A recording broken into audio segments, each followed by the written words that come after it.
Hey, bud. You want to come up here? You want to come up here? Come here. Come here. Show me how you run. Good boy. You didn't make it all the way up. Come the rest of the way. Is it because I'm in your way? Come here. Come on. Good boy. Who's a good boy? Oh, good stinker. Yeah. You're a sweet boy. Hello, everyone, and welcome to Tuesday. Hey. I've had a pretty good day. I'm not terribly comfortable on the floor, but I just did that so I could show Kep when I'm standing up and I bend down and I'm trying to get him to come up the stairs with me. He'll just it's very, very cute. I wanted to talk about games I played in March 2021 today because I did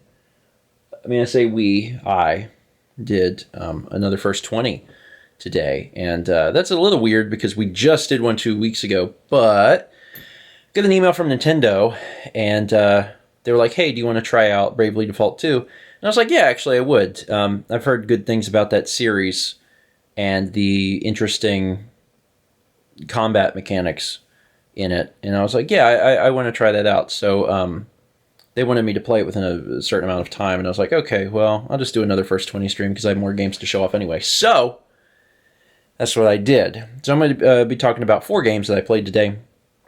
And maybe you'll learn about some games that you didn't know about or be interested in, watching the First 20s and learning even more about them. You came up to visit? You want to sit? I'm going to tell you about some video games. You like video games? Not really. Kep, not a big gamer, might come as a surprise to some of you. He's going to find a spot on my lap. Right there. And we're good? We're good? Okay. Let's talk about Bravely Default 2, huh? So that's the game we started with, Bravely Default 2. This is the 3rd game in the series, don't let the title fool you, and it was a little confusing.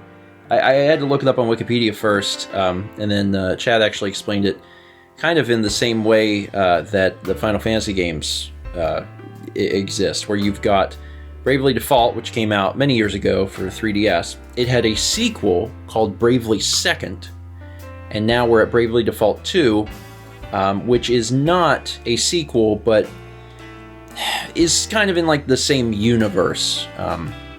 It's the difference between Final Fantasy X and X-2, which was its direct sequel, and then a later Final Fantasy game. So the good news is that I didn't have to know anything about the previous entries in order to play this one, which is good because I really don't know anything about them. The only thing I've learned over the years is that it had an interesting combat system, and it does. I played about 60 minutes of the game, which was enough to get into combat a few times, and the gist of it is that you have these special points called Brave Points, and if you have Brave Points, you can spend them to take extra turns. So each of your characters has their own allotment of Brave Points. You can spend the Brave Points to do extra actions, up to 4 total actions on your turn. So if you have 3 Brave Points, you can spend all of them and do 4 attacks with any specific character on your turn. The flip side to that is Default, which is basically defend. If you choose the default command, you defend and you gain Brave Points, so you can expend them whenever you need to. That alone is an interesting system. However, that's not the interesting part of the system to me. The interesting part is that you can have Brave Point deficit. You can never hold more than 3 Brave Points at a time, so that's an incentive to make sure that you're continuing to use them, not just holding on to them forever.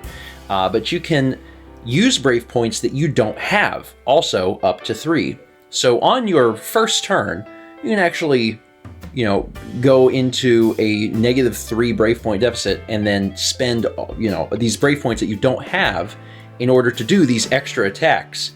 And if you kill the enemy, then you're cool. You don't have to worry about it. However, if you don't kill the enemy, then your character doesn't get to do anything for those attacks. So they have to wait, 3 or more turns or whatever until their deficit goes back to 0, and then normal battle resumes for them.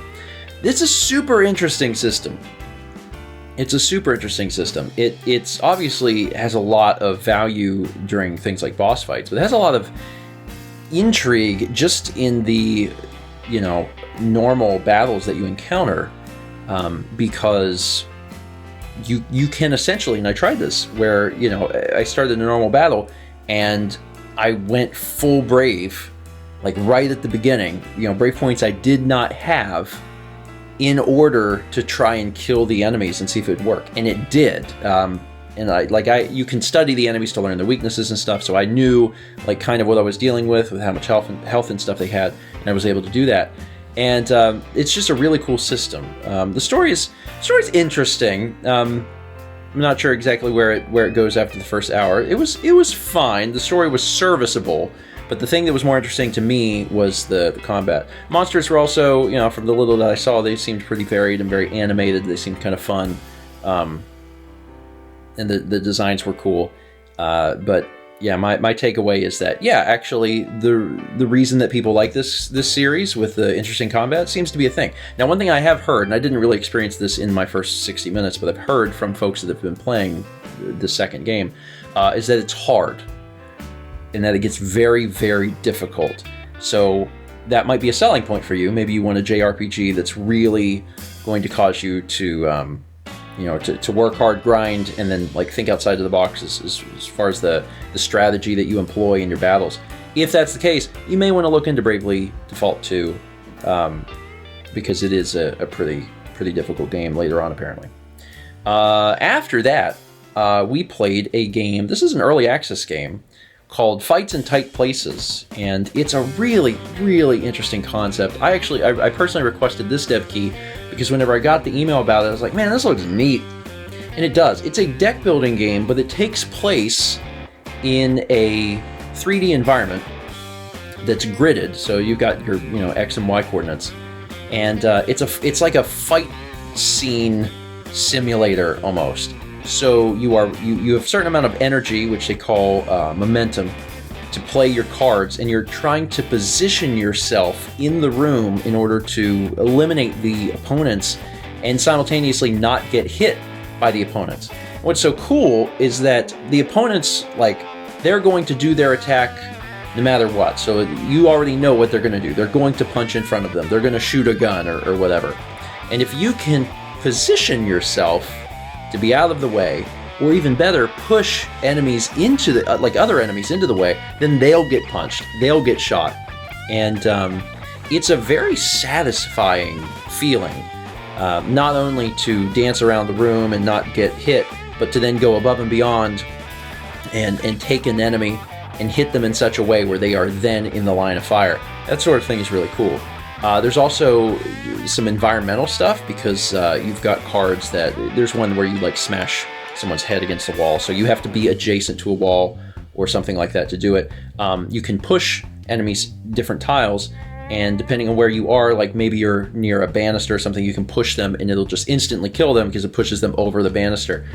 It's a really interesting idea for a game, because you've got a fairly solid deck building game as it is, but then to put it into that 3D environment just adds another dimension that I just have never seen before. So really, really cool, and also very stylish. Very stylish game. In fact, after you've done a round, you can click Show Replay and watch the whole thing back as a replay, and it's a really, really cool feature. It's in early access, but I played 35 minutes, and at least the part that I saw really seemed fairly polished. So the team has done a great job with that so far. Next up was a game that I think it entered early access a few years ago, but it only officially launched last year, and it only just came to consoles, and that is Aground. It is a crafting survival game, and the pacing is very, very fast. I played it for about 30 minutes or so, and you are unlocking stuff nonstop. It gave me very similar dopamine hits to Forager. Very, very similar dopamine hits to Forager. This is a game that they emailed me about, and it looked interesting, so I personally requested this key. And if you've played Forager, or maybe if you at least watch the first 20 or you know about the game, you'll know that kind of hit where like something is constantly happening. The numbers are constantly going up, so you're enjoying yourself.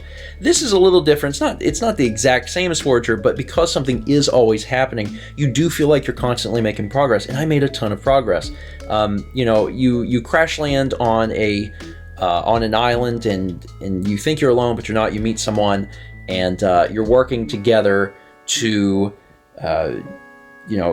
collect resources and build up the island. And what's neat is that over the course of the 30 minutes, you run into other people, other survivors who are on this island, and they're autonomous, and that's really, really cool. So while you're playing the game, not only are you collecting supplies, but at the bottom of the screen it'll say so-and-so collected this certain resource or whatever. So they're not useless. They're not just standing around. They're actually doing something, which is really, really neat.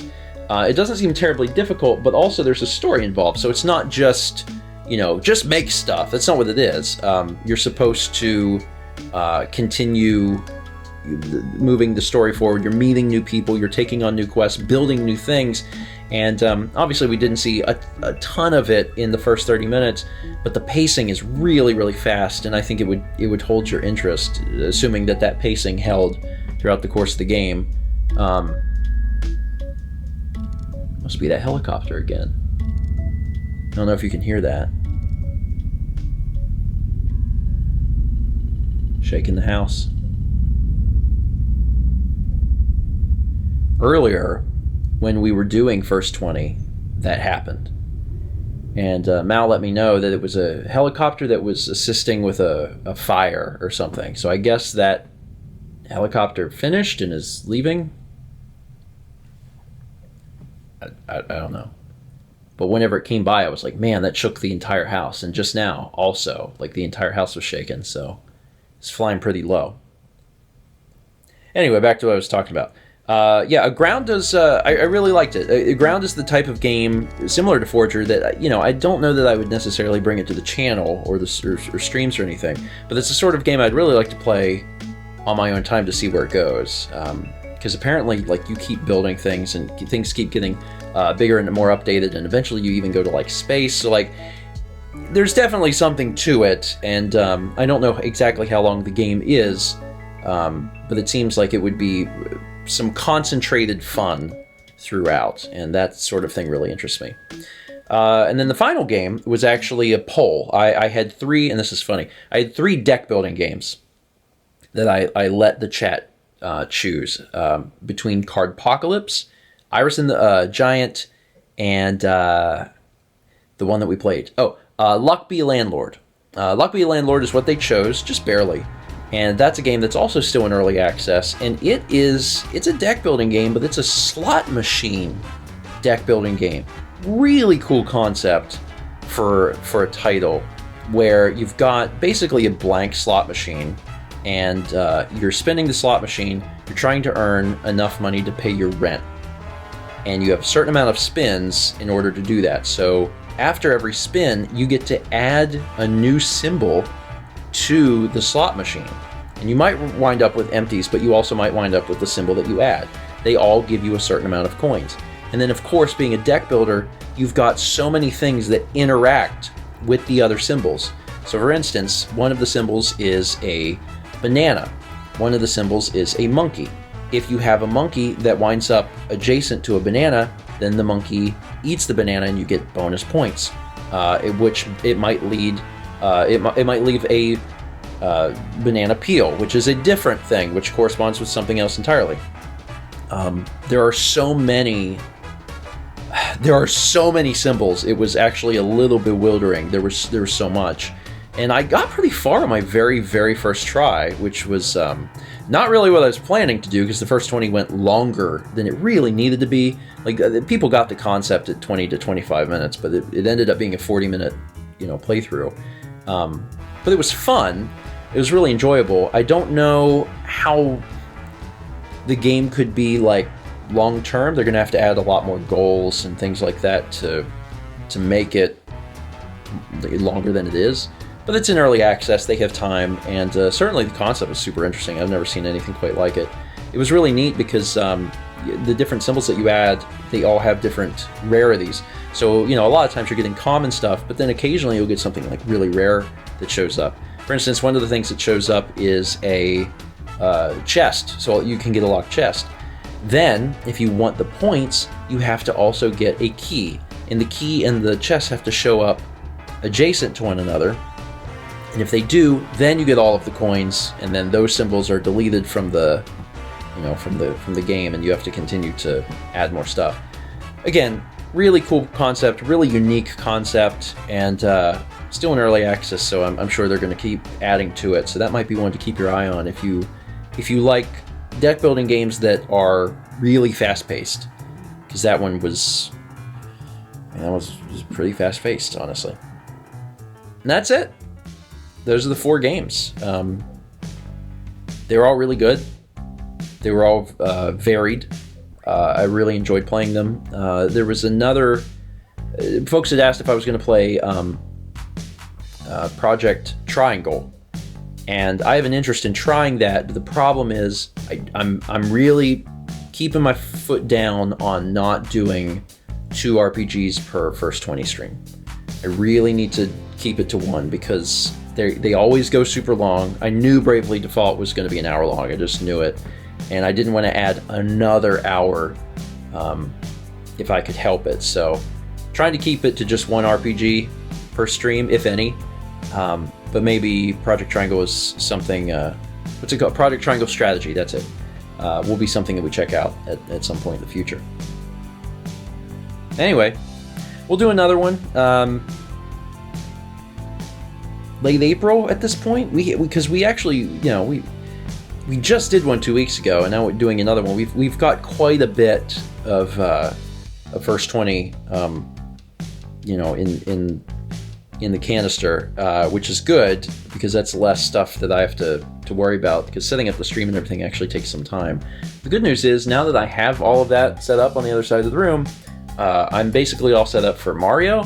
So I'll probably record some more Morning Mario tomorrow, so that's done too. Yeah. But I am going to have to move that light. That light's going to move because I can't even get to my computer right now, and that's a problem. But everything else can stay. Thank you so much for watching. I hope that you enjoyed the first 20 games. Maybe you found a new game that you hadn't heard of and you'll ultimately really enjoy, because that's the point of the series. And as always, let's meet back tomorrow, shall we?